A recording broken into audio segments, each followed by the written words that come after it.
Este é mais uma dose regenerativa, o podcast da B4, a primeira bolsa de ação climática.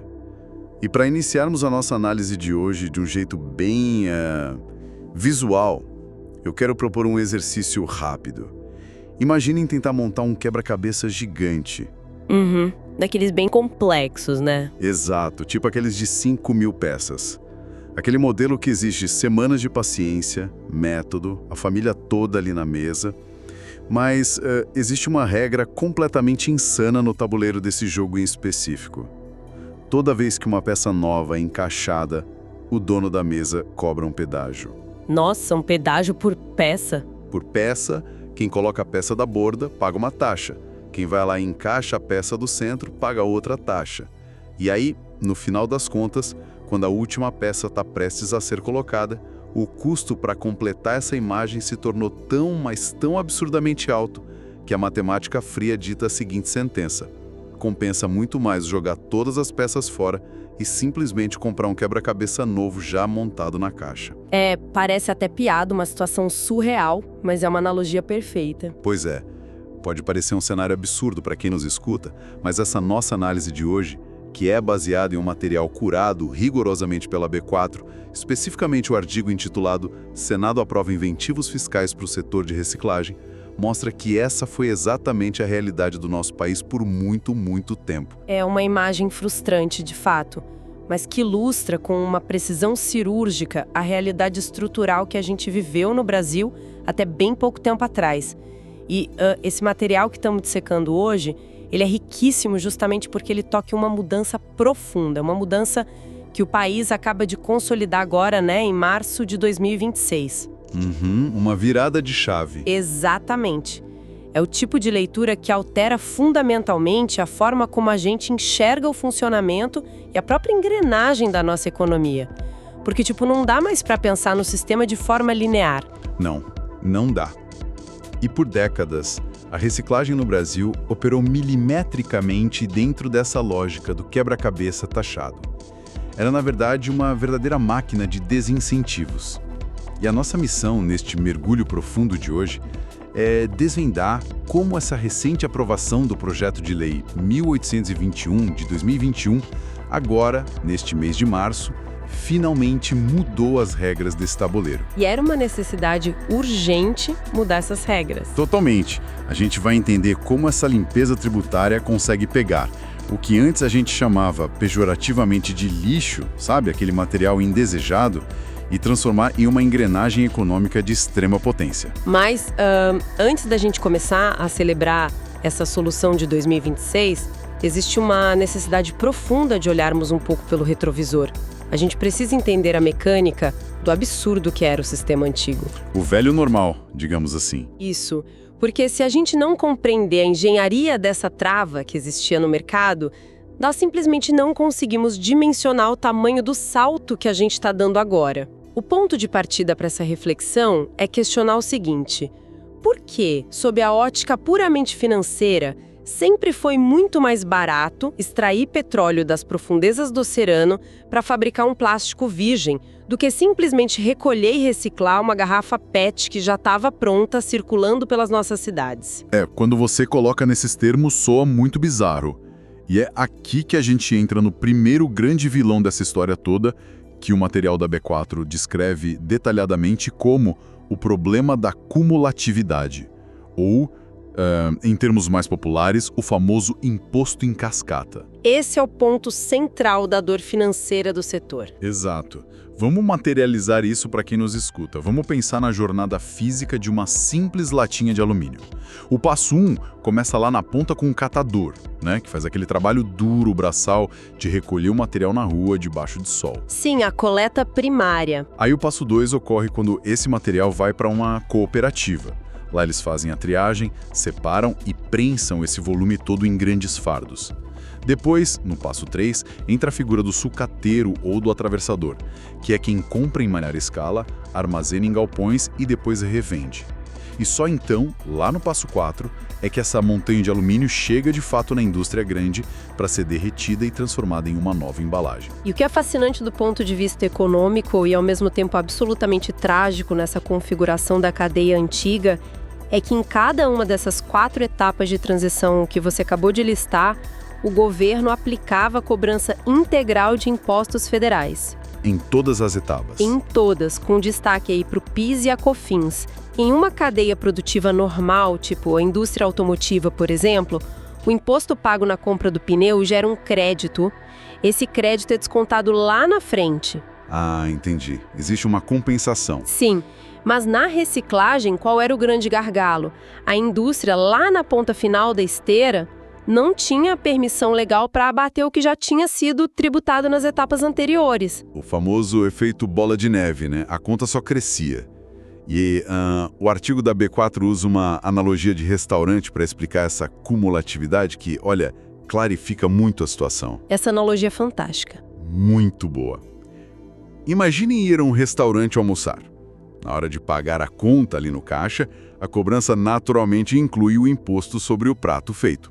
Mas o dono do restaurante também já pagou o imposto integral sobre o tomate cru que ele comprou no mercado.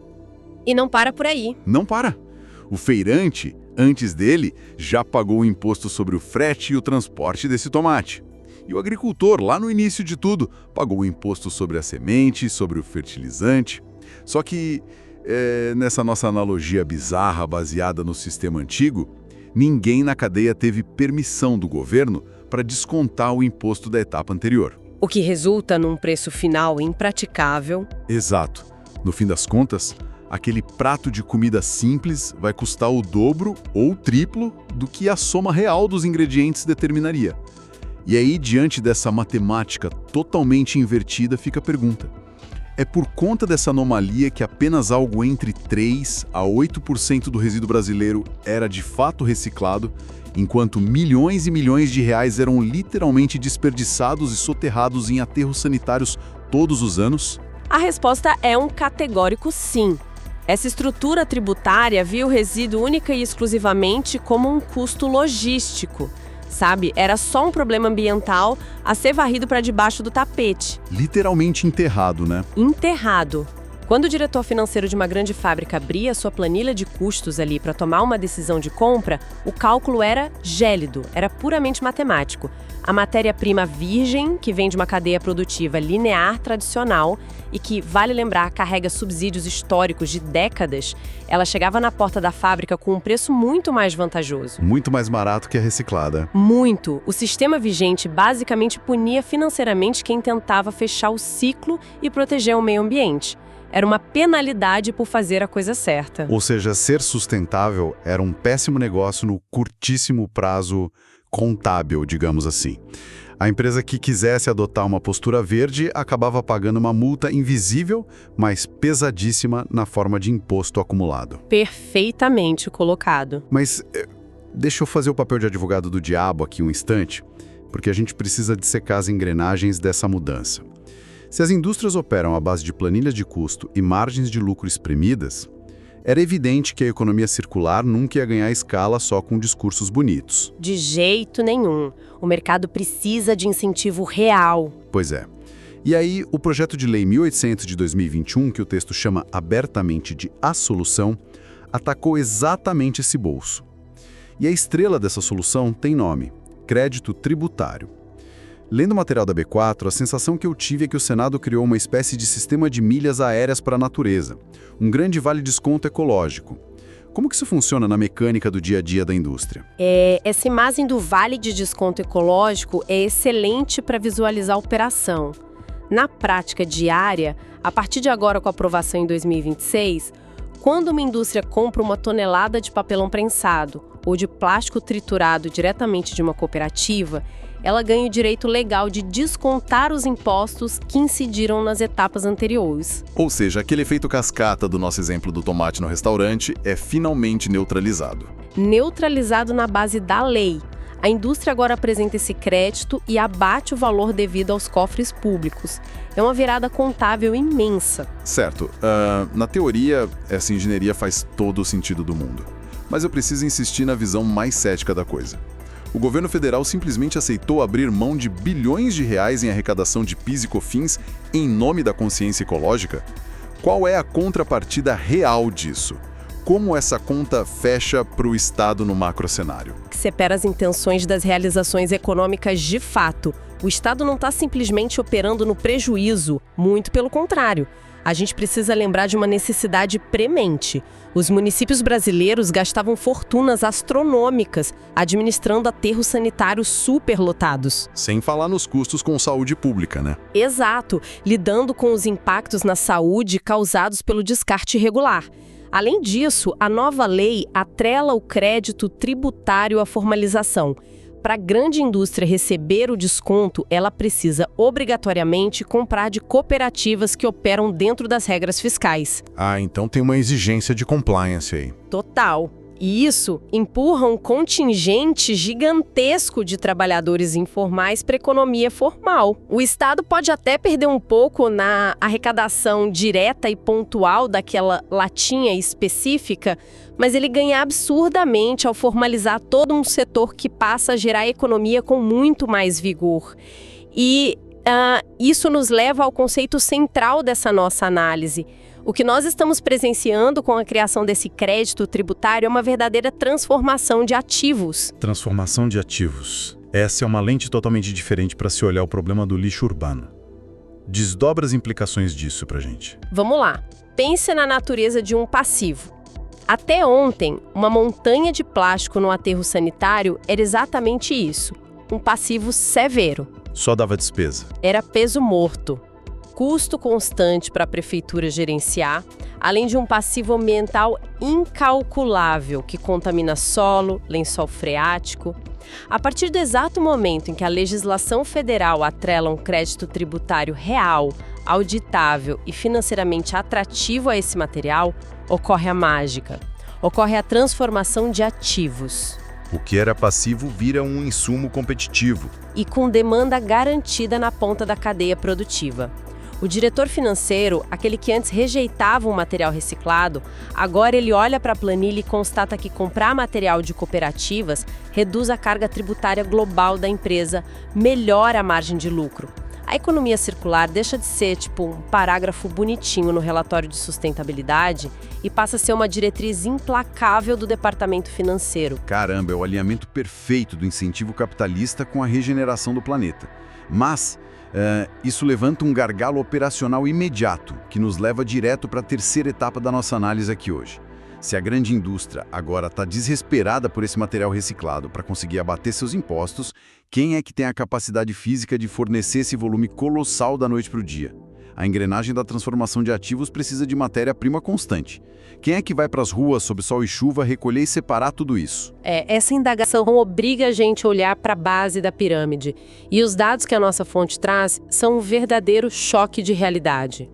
No Brasil, aproximadamente 90% de tudo que é reciclado passa invariavelmente pelas mãos dos catadores e catadores de materiais recicláveis. 90%. 90%. A gente está falando de uma força de trabalho gigantesca e essencial que historicamente operou na mais absoluta informalidade, invisibilidade e precariedade extrema. A força motriz, quase inteira do nosso sistema, está baseada no esforço humano e braçal dessas pessoas. É um dado muito forte. E o texto da B4 introduz uma segunda ferramenta jurídica vital para sustentar essa base, que é a Lei 14.260 de 2021. O artigo até faz um paralelo muito didático chamando essa legislação de a Lei Rouanet da Reciclagem. Uma analogia bem pertinente para o nosso contexto. Sim, porque a lógica de funcionamento segue muito o modelo do incentivo à cultura. Pessoas físicas e jurídicas ganham o direito de pegar uma fatia do seu imposto de renda, um dinheiro que fatalmente já iria para o Tesouro Nacional de qualquer jeito, e destinar diretamente para projetos focados na estruturação da cadeia de reciclagem. É a injeção de capital direto na veia do problema. Exatamente. É dinheiro novo e carimbado entrando no sistema. Mas, sejamos pragmáticos aqui. Para onde exatamente esse recurso vai? Tipo, como a destinação de parte do imposto de renda de uma grande empresa altera a rotina e a realidade de uma cooperativa lá na ponta no interior do Brasil? O relatório da B4 mapeia o destino prático desses recursos com muita clareza. Eles dividem os investimentos em 3 pilares essenciais: maquinário, tecnologia e capacitação. E como o maquinário muda essa realidade? Quando a gente aborda a questão do maquinário, nós estamos falando de uma mudança física palpável na qualidade de vida do trabalhador. É esse recurso que financia a compra de prensas hidráulicas modernas e seguras, caminhões de coleta adequados e, principalmente, esteiras automáticas de triagem. A esteira muda tudo, né? Muda o jogo. A esteira automática retira a necessidade de o catador passar o dia inteiro abaixado, rasgando sacos de lixo no chão. Tira aquele peso e desgaste absurdo das costas do ser humano e transfere para o equipamento. É dignidade básica. Só isso já justifica o esforço dessa lei, sem dúvida. Mas e o segundo pilar, da tecnologia?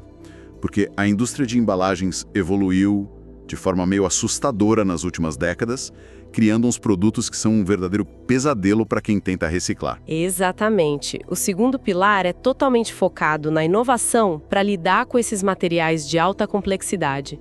Hoje, se você olhar as prateleiras dos supermercados, elas estão repletas de plásticos multicamadas. Aquelas embalagens mais difíceis, né? Isso, aquelas embalagens que misturam camadas finíssimas de alumínio, diferentes tipos de polímeros, às vezes papel junto, um pacote de salgadinho ou uma embalagem de biscoito são exemplos clássicos que todo mundo tem em casa. E reciclar isso sempre foi um problema. Historicamente, a reciclagem desses itens era inviável tanto do ponto de vista técnico quanto do comercial. Porque separar esses materiais que estão fundidos ali custava muito caro, a conta não fechava. Os recursos dessa nova lei abrem caminho para financiar pesquisa e desenvolvimento em laboratórios, criando soluções químicas e industriais para conseguir reinserir esses plásticos super complexos na cadeia de valor. Entendi. O que nos deixa com o terceiro pilar, que é a capacitação. E, olha, lendo o material com muita atenção, esse me parece ser o grande nó górdio de toda a questão, porque a gente discutiu agora há pouco que a indústria precisa do material reciclado para ter o desconto no imposto. Sim, o crédito tributário. Mas para ter o desconto, a indústria logicamente exige uma nota fiscal redonda, perfeita, auditável.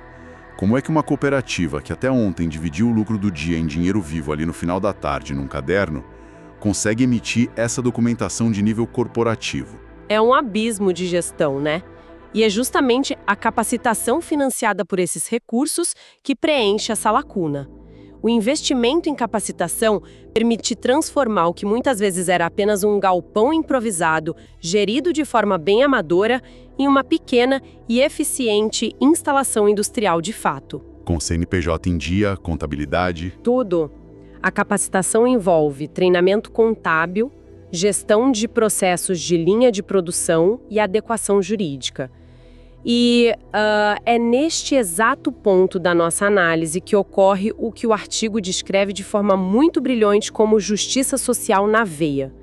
Porque com a cooperativa formalizada, operando direitinho e capacitada, a balança de poder do mercado sofre uma inversão histórica. A cooperativa deixa de ser a parte frágil e passiva da negociação. Precisamente, com as novas regras agora de março de 2026, a multinacional lá na ponta ela necessita desesperadamente comprar da cooperativa para destravar o seu próprio crédito tributário e melhorar sua margem de lucro para os acionistas. É uma mudança de paradigma enorme. A cooperativa não está mais naquela posição de vulnerabilidade, implorando para vender um fardo de papelão a preço de banana para um atravessador. Ela agora detém a chave fiscal que a grande indústria procura. Nossa, o jogo virou. Virou completamente. Com maquinário otimizado, processos adequados e a indústria batendo lá na porta deles, a cooperativa adquire um poder de barganha inédito na nossa história. Os preços pagos pelos materiais recicláveis sobem de forma natural pelo próprio mecanismo de oferta e demanda. O dinheiro que antes ficava paralisado, sugado por aquela burocracia governamental dos impostos em cascata, encontra agora uma via expressa e direta para aumentar a renda de quem, de fato, realiza a limpeza das cidades e a proteção dos ecossistemas. É a constatação prática e incontestável de que alterar uma única lógica na engenharia tributária de um país tem o poder profundo de colocar mais comida na mesa da família de um catador em qualquer município brasileiro. É impacto na ponta. É a vida real. Essa análise demonstra que a aprovação desses incentivos e a regulamentação do setor não representam apenas, uma mera troca de assinaturas em gabinetes lá em Brasília. O que nós estamos debatendo aqui, neste mergulho profundo, é a fundação de um novo ecossistema financeiro para o país. O texto da B4 pontua muito bem que é o fim da era de enterrar dinheiro. E olha, a expressão é de uma precisão impecável. Se a gente pensar sobre a ótica da transformação de ativos, que discutimos bem hoje, o país finalmente vira uma chave que é crítica. Uma chave de mentalidade até. Totalmente. Nós abandonamos aquela lógica primitiva e linear de extração desenfreada da natureza e descarte responsável para abraçar uma lógica contínua de colheita urbana. O material já foi extraído da natureza uma vez lá no passado. A nossa meta e a nossa necessidade agora é mantê-lo rodando na economia indefinidamente. O que faz aquela nossa analogia do quebra-cabeça lá na abertura fazer ainda mais sentido agora no final. As peças do desenvolvimento sustentável, que antes carregavam aqueles pedágios inviáveis que puniam quem tentava jogar o jogo corretamente, finalmente começam a se encaixar. O pedágio foi cancelado. O tabuleiro foi limpo. As regras atuais favorecem quem se dedica a construir a imagem completa da preservação, aliada à eficiência econômica. E todo esse volume imenso de informações que a gente passou aqui, desde o fim do imposto em cascata até o funcionamento impecável das leis de incentivo, nos conduz a uma reflexão muito importante para encerrarmos este nosso mergulho profundo de hoje. Uma provocação direta para quem nos acompanha. Eu adoro essas provocações porque elas trazem um macro para a nossa realidade de casa. Pois é. Se o nosso lixo agora possui um altíssimo valor financeiro, comprovado, atestado por grandes indústrias e impulsionado por incentivos fiscais robustos, como essa nova realidade vai alterar a nossa própria relação dentro de casa, no nosso cotidiano, com aquilo que até ontem nós chamávamos simplesmente de descarte? Será que, em um futuro muito próximo, as lixeiras que a gente mantém nas nossas cozinhas e área de serviço vão passar a ser vistas e tratadas como pequenos cofres de insumos incrivelmente valiosos? É uma provocação super necessária, porque ela expande a responsabilidade e muda a perspectiva de absolutamente todos os elos da cadeia. E isso começa exatamente lá, dentro de casa, com quem está nos escutando agora. Fica o pensamento para quem nos escuta refletir e digerir até o nosso próximo encontro. 2026 é o ano da conformidade. E você não pode ficar de fora, esse foi mais um Dose Regenerativa, o seu programa da B4, a primeira bolsa de ação climática do mundo. Acompanhe a gente no Spotify, não esqueça de abrir sua conta na B4, www.b4.capital. Acompanhe o fechamento dos ativos sustentáveis todos os dias, às 17h23 no blog da B4. E para consultar os preços em tempo real, acesse índices.b4.capital.